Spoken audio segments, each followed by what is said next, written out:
Hello and good evening from the Channel studio here in London with your international news around the world in 5.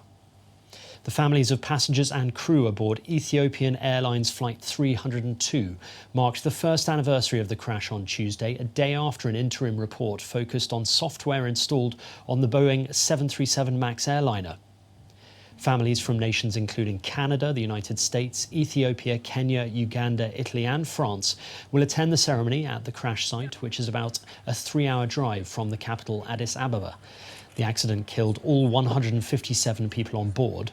It was the second involving the new 737 MAX plane in just 5 months and led to its worldwide grounding. Joe Biden has been joined on stage in Detroit by 2 former Democratic presidential rivals, Cory Booker and Kamala Harris, in the latest sign the party establishment is lining up to back him.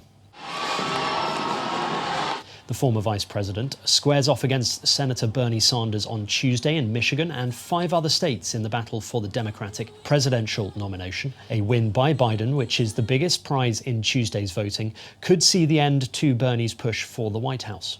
I believe with every fiber of my being that we have the capacity, every single generation, save this president, every single president has moved that arc of inclusion wider and wider and wider and wider.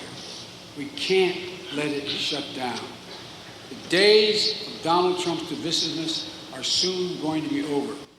And when he's gone, we'll come back. We'll get back on the roll of building that more perfect union, you know? The High Court in South Africa has dismissed the findings of an anti-corruption watchdog that said President Cyril Ramaphosa had deliberately misled Parliament over a campaign donation. Last year, the public prosecutor said Mr. Ramaphosa should be investigated over a $36,000 donation he had received from a local company during his campaign to become the leader of the governing party, the ANC. She also said he should be investigated for possible money laundering. In a ruling that will be a significant boost for the president, the High Court found that her findings were irrational and unlawful, and that Mr. Ramaphosa did not need to disclose his campaign funding in Parliament.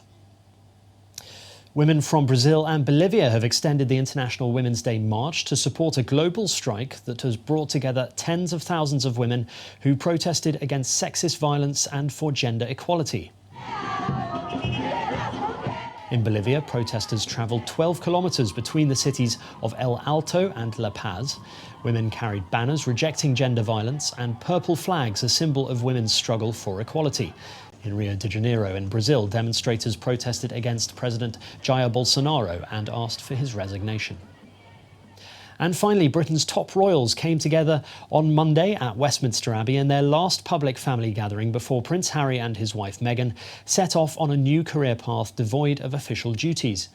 The annual Commonwealth service was also the first time Harry and Meghan had been seen with Queen Elizabeth, his elder brother William and wife Kate and father Prince Charles and wife Camilla since the couple thrashed out an exit deal from their royal roles in January. Harry and Meghan will stop using their HRH titles, will not use royal in their branding, and Harry, who remains a prince, will relinquish his military titles.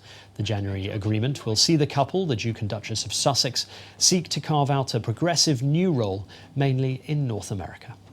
And that's your international news around the world in 5. Now back to the Channel studios in Lagos.